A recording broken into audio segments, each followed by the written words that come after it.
The rushing offenses for the Steelers, Packers, and Panthers were putrid last season, but we expect that to change in 2024. We tell you why in today's episode of Locked On Fantasy Football.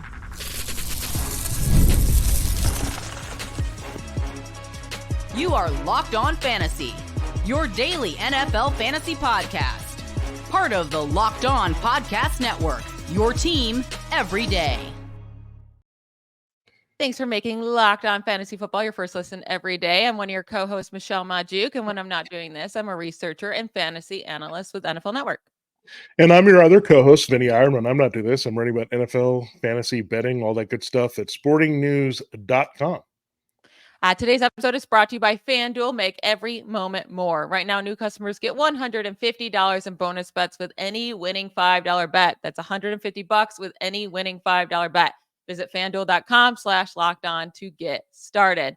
All right, we're going to talk rushing offenses today. I feel like we've been talking a lot about the new fun passing offenses and what we expect out of these, all the quarterback movement. But there's been a lot of movement this year that could change the view that we have on some of these teams when it comes to their struggling rushing offenses. We're going to hit on the Steelers, the Packers, and the Panthers. So let's first off start with my Steelers. Now, how much of an impact do you think that Arthur Smith and the new offensive line and Russell Wilson has on the Steelers running game, Vinny? Yeah, I think it could be significant. And you look at where the Steelers were, not too bad, actually. They were 13th in rushing offense last year, so not terrible. But where it really dropped off was 16 yards per carry, 4.1. And partly because they got some big runs from time to time from Jalen Warren and adding to the juice, and Najee Harris reeled off a few of those. But we know they weren't particularly efficient or consistent in producing these yards. And part of it was the passing game with Kenny Pickett was bad, and then it didn't get too much better with Mitchell Trubisky or Mason Rudolph. So the other element we know was the offensive line was a work in progress. They did add Broderick Jones, but this year they've really blown it up. Now on their depth chart, we'll see if this actually comes to fruition, but they have three starters on the left side here: Troy Fautanu, Mason McCormick, and Zach Frazier. We'll see if this holds up, but they have James Daniels is the other guy they have, the former Bear, and Isaac Samala, who used to play for the Eagles. So they're the other options at guard at this point. And you have Broderick Jones. We'll see if it's him or Fautanu slated to be at right tackle. That puts Dan Moore Jr. out of the equation. So when you look at this offensive line, it is definitely upgraded. Arthur Smith wants to run the ball. He did use a lot of 12 personnel, whether it was with the Titans as their offensive coordinator or with the Falcons. That came into play. We'll see what they do here because they don't have the same type of really tight end depth. So I think you'll see a little bit more 11 personnel with this team, but they got to figure that out a little bit more as well because, they're a little bit weak on wide receivers at this point. I think they'll find room for these guys to spread the field a little bit, but I think you'll see a mix of 12 and 11 here for Arthur Smith. So now let's go to the quarterback, and this is going to have an impact, whether it's Russell Wilson or Justin Fields. We know a mobile quarterback who can take off and get yards is going to help a running back. And I think Najee Harris, like all these factors, the blocking is better.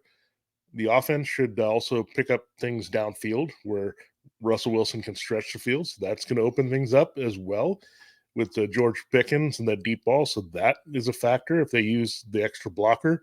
On top of having this nice upside young offensive line, that'll be great as well. So things are really looking up here for this Steelers offense in general. But Najee Harris, I mean, we talked about him being a big winner after the draft. Well, if you get your offensive line pretty much overhauled, you get a quarterback, and Wilson or Fields, you feel good about either one, which is not always the case, right? He's a bit quarterback proof as well. So when you look at that, Najee Harris, he was RB20 in half-point PPR last year in terms of average scoring. So I think this is good. And I think your top 5 running back might be a little aggressive, but I think top 10 is good. And that would be definitely 10 spots higher than he was last year, Michelle.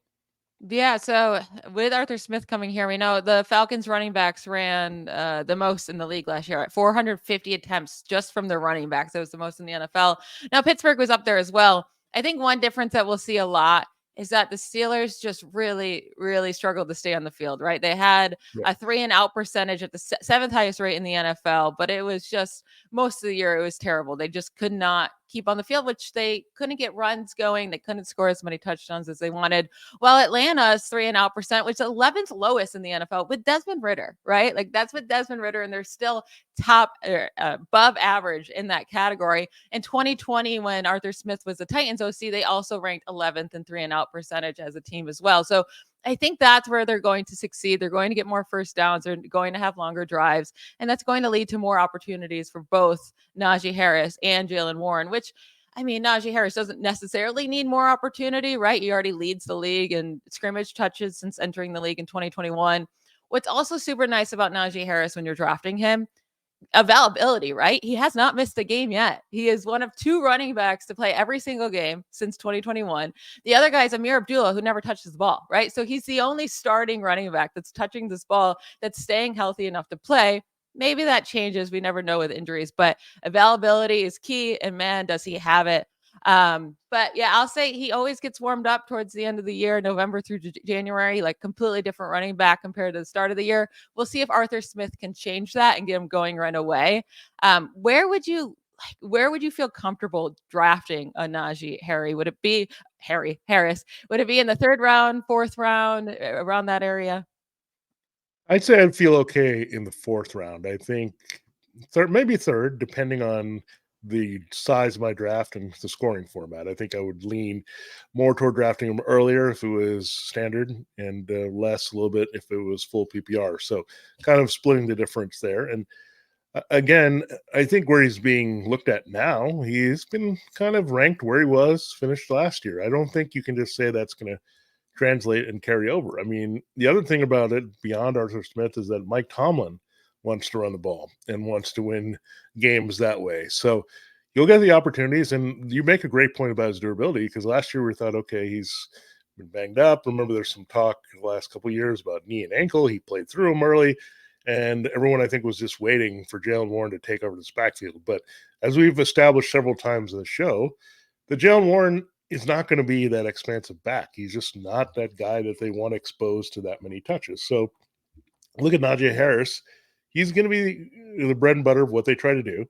And we know he's a capable pass catcher from his rookie season. We know how prolific he was in that aspect. Now, I think they use Jaylen Warren more classic. This is a very classic change of pace. He actually finished RB25 last year in half-point PPR. So that was pretty good. You had almost 2 really good RB2s on this team if you look at it in terms of the average scoring. So again, Jaylen Warren maybe is going to get overlooked a little bit. Maybe the momentum is with Harris, but I wouldn't wait too long to get him. I mean, there's an opportunity here. I think Warren is still going to get his share of looks. He might get more of the receiving yards, and he also has a little bit more explosiveness. So when he comes in the game, maybe he can reel off a few long runs, and that helps his numbers as well. Now, I'm not going to go crazy and look at Jaylen Warren, but I think if you draft Harris, you certainly have to get Warren. I mean, that's kind of there. So that's what you have to gauge here. So he's one of the higher end guys you want to get right behind your starter there. So I do like this backfield. I think, again, it has a lot more upside. It was better than we thought last year. They just have to stay on the field, sustain drives, and I think that'll happen this year. I'll say, like, one thing I dug into, and it made me a little bit worried about Najee Harris, is that the Falcons ran outside the tackle box on the highest percentage in the league, like by far. It was 73% of the time they're running outside the tackle box. And then also, if you look at the Titans in 2020, they had the 4th highest rate of running outside the tackle box. So that was with Derrick Henry and Bijan Robinson and Tyler Algier. I will say Najee Harris struggled running outside, right? He's better up the middle, only averaged 3.8 yards per carry on the outside, while Warren averaged 5.4 yards per carry. And Warren had 90 carries outside, right? With Najee Harris at 112. So very, very like almost even split there with carries outside. So maybe that pushes Jaylen Warren a little bit higher here. I'm a little bit skeptical. I'll say, so Jaylen Warren right now is going in the 8th round, just ahead of Zach Moss and Jonathon Brooks, who I'd rather have than Jaylen Warren, I say. But after those 2 guys go, would you rather have Jaylen Warren or Tajay Spears? Tajay Spears.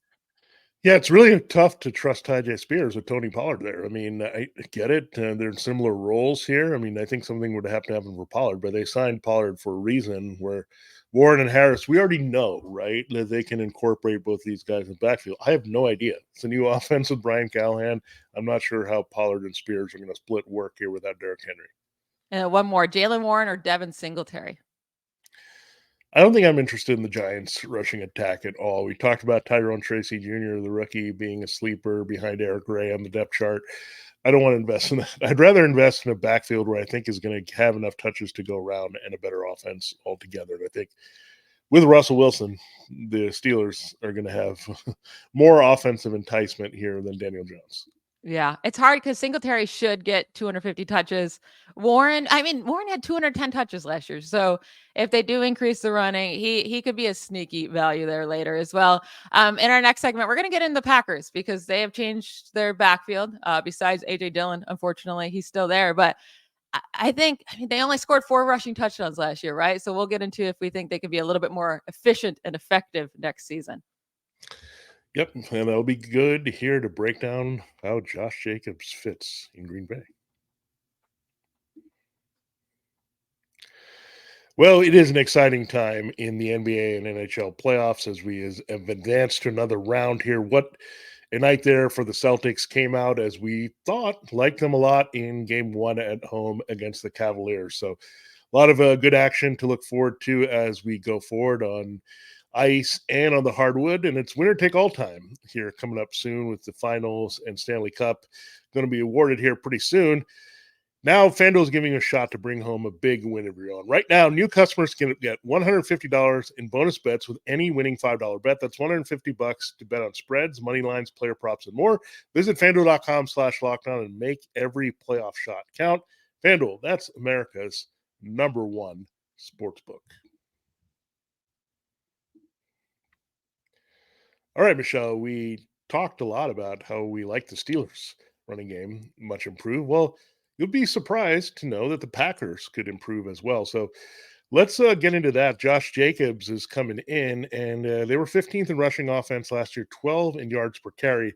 Michelle, how does Josh Jacobs create a little bit more upside with this running game? We want to get so excited for Josh Jacobs with the Packers. And I do. Like when it first happened, I was really excited. But then you think about it, you dig a little deeper. Jacobs has only finished as a top 12 running back in points per game in one career season. So running back 18 in points per game in 2023, running back 4, his huge year in 2022, running back 18 in 2021, running back 13 in 2020, running back 13 in 2019.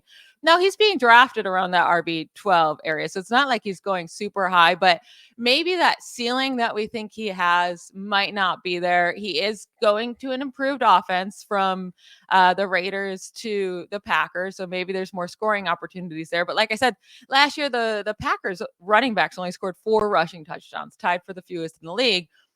Will Love keep stealing? Like Love's touchdown percentage was so high.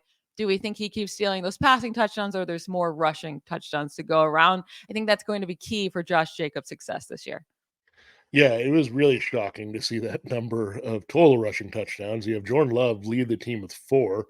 Actually tied with Aaron Jones and AJ Dillon was Jaden Reed out of the wide receiver core with 2. So that's what you had. Josh Jacobs on his end with the Raiders, he only scored 6 touchdowns last year. So we want to see the scoring go up. But we also know from a couple of years ago when he led the league in rushing yards, won the title there, as well as scrimmage yards, that he can score touchdowns and they can trust him in the red zone. So I think you look at that. Now you have both Aaron Jones gone, and then you have Jordan Love probably not going to run as much. So those are 2 factors that are going to come into play here. And I just think they have to score more, right? I mean, it's very low. It's really hard for any QB, even if it's a dedicated running QB, to score a lot of touchdowns. And Jordan Love is not directly that. He's an athlete, but to get those 4 rushing touchdowns are hard to see here. So even if a couple go to Josh Jacobs, you're good, right? That they should score more than 10. That's just too few in this day and age when you have such a potent offense the Packers do, and they're going to be in the red zone quite a bit. So I look at also this offensive line. I mean, they lost David Bakhtiari, but he was breaking down. He was a little bit older. So I think that was expected. And I think we know with Matt LaFleur, and I've talked about it before, in 2019 when he came, they them a really good rushing attack and really supported the quarterback well. And I think you could see that again here with Love that transpired before with Rodgers in this offense. So I think they'll dedicate to the run. You don't spend money on a back and try to upgrade when you had a decent one in Aaron Jones, unless you plan to dedicate your offense a little bit more to running the ball, taking some pressure off Jordan Love, making it a little bit easier downfield with the throws. So I love Jacobs here in this situation. I think he'll have his at least second best season. He had such a great season in 2022. We can't say that he's going to get right back up to that level. We can't with AJ Dillon and Marshawn Lloyd there. So that's how I feel about him. I think you take him as a borderline RB1, RB2. I could be convinced later to take him in the top 12 at the position. Yeah, I mean, the Packers ran the ball 26 times per game last year, ranked 23rd in the NFL. You have to assume with them putting money in Josh Jacobs, bringing back AJ Dillon for a year, drafting Marshawn Lloyd in the third, like they want that number to increase, right? Last year, Aaron Jones was injured for like 75% of the year. They didn't have him, right? Or they had a very like hobbly one at even when he did play until right at the end of the year. So really they're just depending on AJ Dillon and no one else. And I think that's why they couldn't run as much as they wanted to. And you really saw them start to take off and start having a really good offense when Aaron Jones was destroying defenses, right? So I do think they want to lean on the run more. Let's talk about AJ Dillon or Marshawn Lloyd, which one we prefer as like the change of pace back on our roster or the handcuff to have in fantasy. So Dillon has had at least 170 carries in each of the last 3 seasons, right? And also 31 carries inside the 5 over the last 3 seasons. That ranks 13th among running backs. That's just too high for AJ Dillon. Jacobs is at 35 such carries, ranks 9th. So maybe Dillon will compete with Jacobs and get some of those goal line carries, but I really want nothing to do with AJ Dillon. I think they brought in Marshawn Lloyd to really be that piece that they were missing, that change of pace back. AJ Dillon's not that. He's just a grinder, right? But Lloyd is very, very fast. He has the breakaway potential. He led led Power 5 running backs in breakaway percentage last year. He killed it in yards per carry at 7.1. He can catch downfield as well, so they can trust him in the passing game. He's just so much more athletic, and he can do so many more things than AJ Dillon can do. I'd much rather draft Lloyd late in drafts as like my handcuff, or maybe he can be the change of pace back and get some, late round value than Dillon. Yeah, and keep in mind, Josh Jacobs has some durability issues. We had to play Zamir White down the stretch. Part of it is that they were kind of phasing away from him and really everything to do with the previous offense last year. So that was in play there. So Jacobs has had some injuries and he can miss a few games. So this is why it's pretty critical to figure out who's going to be the handcuff here. Now, AJ Dillon, it was interesting. They let him test free agency. There was just not much out there. And eventually he just came back, probably because he was cheap enough and they just needed somebody. And maybe they didn't expect to get a Marshawn Lloyd back of that caliber in the draft. Some people had him as high as the number 2 back in the class. We'll actually talk about the consensus number 1 back in the class in our final segment here. But when we look at Marshawn Lloyd, yeah, he's just got more upside, more explosiveness than AJ Dillon. We know what AJ Dillon is. He wasn't that good last year, right? He had to come in. We thought, okay, Aaron Jones is hurt, and you're going to carry this team a little bit more. They know he's just a guy. What scares me a little bit, they could go full-blown committee with AJ Dillon and Marshawn Lloyd should something happen to Jacobs. But if it's later in the year and they feel comfortable with Lloyd and his pass protection and all that, then I would think they would give Lloyd the next man-up opportunity. So something we're going to watch closely in training camp, but I'm with you. If you're going to use a late round pick on a handcuff, have it someone with big upside. You're not going to get much from Dillon, and there's no guarantee that if you have Jacobs go down, that Dillon is going to get the key touches. It could easily be Lloyd. So we'll watch that. And even if he gets the key touches, it doesn't really matter, right? We saw that last year. So yeah, it doesn't matter. So yeah, go for the upside always, and that's how you have to always look at this because Dillon's just a guy. We know what they think of him. Lloyd is the more exciting new toy, and I think they'll use him more. We're going to get into the only team that selected a running back in the top 2 rounds this year, the Carolina Panthers. So they might have a very different looking backfield this year. Hopefully they do, because it was not pretty to watch last season. We'll get into that to finish our show. Guys, I need you to all listen up for this huge announcement. I have been tracking the leaderboards every day, keeping my eye on the scores, putting all my heart into it, and I'm super pumped to announce I am finally on top. That's right. Obviously, I'm talking about the hit mobile game Monopoly Go. You've probably heard of it. It's been downloaded over 150 million times. It's a great mobile twist on classic Monopoly. You can play anywhere, anytime. You explore hundreds of Monopoly boards from Las Vegas to Camelot to the moon, all while raking in huge fortune. Charge rent on iconic properties just like classic Monopoly. You can charge your friends rent on your iconic properties or go after their Monopoly money by pulling bank heists and taking wrecking balls to their landmarks.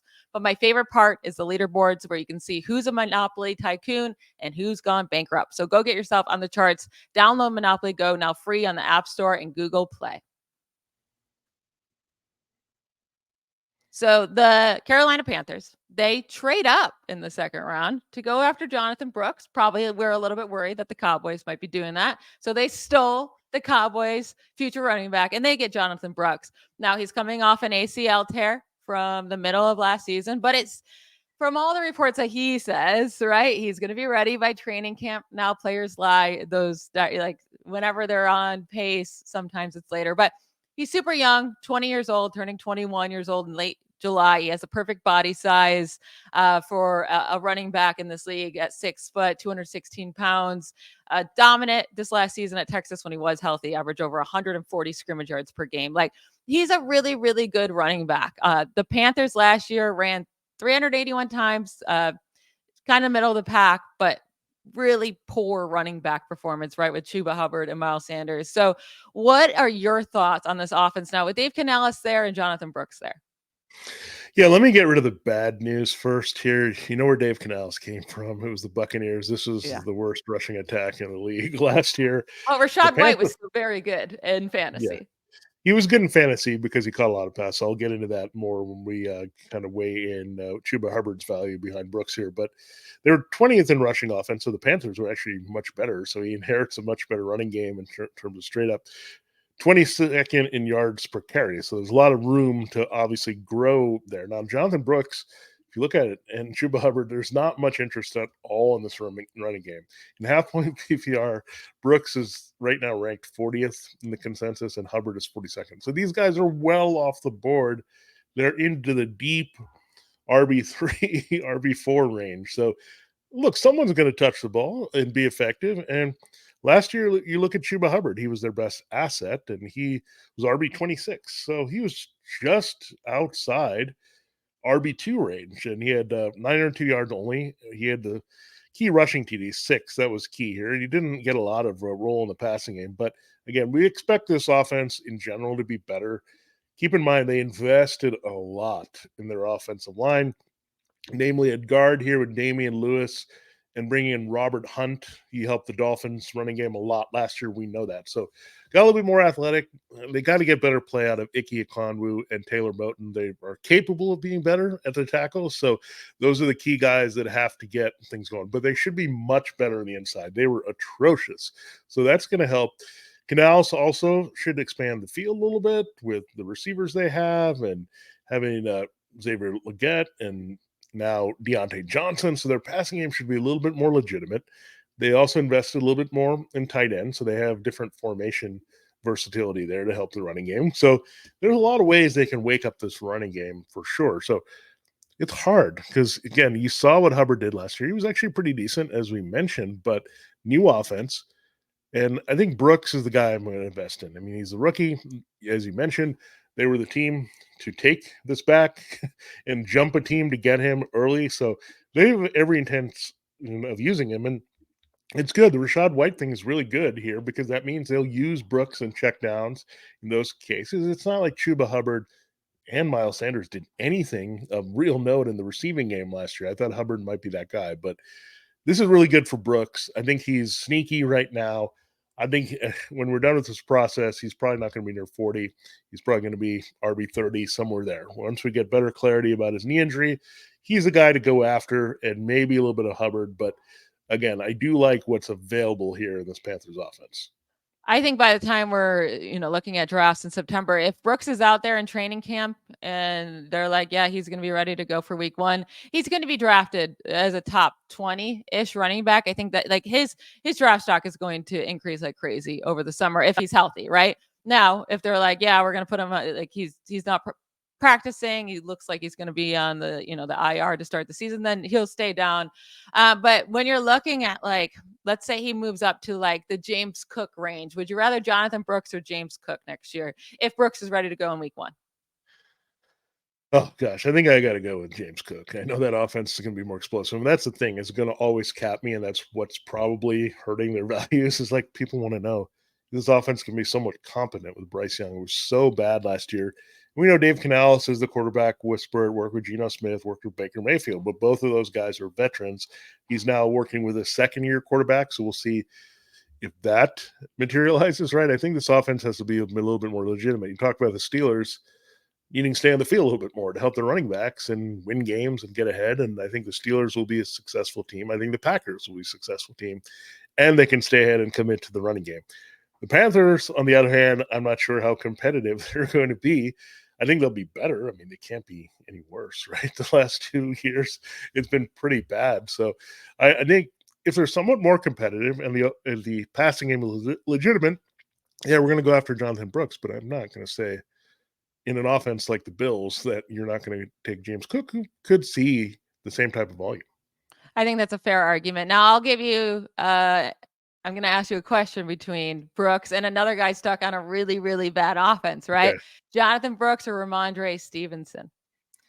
I think I'm going Stevenson. I just have a little bit of history production. I know it's a tough one. I know Brooks probably has a little bit more upside, but yeah, I would go Brooks there. I'd go Brooks there. yeah, It might be a struggle to start the year, but I think yeah. by mid-season, Brooks is going to be a It probably has much higher better upside. I'll fantasy say asset. that. If you're looking for floor, I think Stevenson can get you some starting, but I would find a scenario where I would, if I'm drafting Stevenson, that I want an upside back such as Brooks. And one more, Jonathon Brooks or DeAndre Swift, both playing with rookie quarterbacks. Or I no, can't I guess go. Brooks is not playing with a rookie quarterback. I don't know why I said that, but Well, it feels like a rookie because yeah. last year was terrible. But yeah, I have to defend my guy because we talked about Swift and Cook earlier. I just think they're better guys in better situations right now. So I think that's going to come into play. I mean, Brooks, again, if he heals up, I think you're looking at 2025. Like in Dynasty, it'll be interesting where you want to take him versus if you're looking for immediacy, you might not be as hot on him. So Brooks, I think, can be pretty good in this league. I mean, again, he doesn't follow the production of Bijan Robinson and Roshan Johnson if he's not a very talented back. So we'll see how it plays out. But again, I think eventually he can emerge as an RB2 here. I think you might have to live with him being a flex play early in the season. Now, is Miles Sanders just dead for fantasy? Like, he's 20, he just turned 27 years old, so there's still time. But like, let's say Brooks isn't ready for week 1. Is it did Miles Sanders just struggle in the system last year? With the new system, would he be better? Or maybe his injuries? Like, is Miles Sanders the lead back if Brooks isn't ready to go? No, I don't see it in any shape or form. I mean, now they added Rashad Penny, so I think they're just collecting Eagles cast-offs. Like, oh, it didn't work here, so we're going. But Sanders, to me, I hate to say, it looked like a clear, oh, I had a career year with the Eagles in that offense. I'm going to go cash in, get a paycheck, and check out. And that seemed like he was disinterested, I think, at the end of last year, where, look, they weren't winning. Their offense wasn't doing much. Chuba Hubbard was taking his job. Miles Sanders also got hurt early, and I don't think that derailed him from any kind of value. But I don't know. I think Miles Sanders is a cut candidate now that Penny is in the mix. I'm not saying Penny is all that great, but it adds another veteran body, right? That you might have to make a decision. We don't want to pay this guy. It's a new offense. They have and it's really new general manager in the room too. So they have no investment in Sanders, So I think they could easily cut him. And Penny, if he's healthy, I think he has a little bit more explosiveness right now than Sanders. I think Sanders is just a guy. We've seen Penny just 2 years ago. Keep in mind, Dave Canales was in Seattle there, had some good chunk running and produced. So Canales might give Penny an edge if he's healthy. So I'm not even sure Sanders is going to make the team. He's certainly not going to make my fantasy team anywhere near it. I made a mistake last year. I just thought he was going to do better. I mean, that opportunity was knocking. That says opportunity isn't everything in fantasy football. You still have to produce and show up and be in a good offense. And none of those things factored for Sanders last year. Yeah, I really don't need you to give me any more like Rashad Penny hope. Like I've been holding it. Like I can't get off the There's no Rashad hope. Penny. I finally think I did after last year. So don't give me any hope on that, please. But that would be exciting to see. I didn't even think about the Dave Canales thing. Now that's going to be in my head. Thanks a lot. Yeah. So that I think there's only one Eagles ex running back going to make this roster. So it's going to be tough. I'll see. I mean, but I think Hubbard would be your, I don't know if you want to call him a handcuff because you're not sure how the split is going to be, but I'd say if you're going to get a second back from the Panthers, I think you would get Chuba Hubbard. Fair. That is it for today's show. Thank you to you all for making Locked On Fantasy Football your first listen every day. Every dayers. We're back tomorrow and Friday. We have 2 more episodes this week, so don't miss it. Bye, y'all.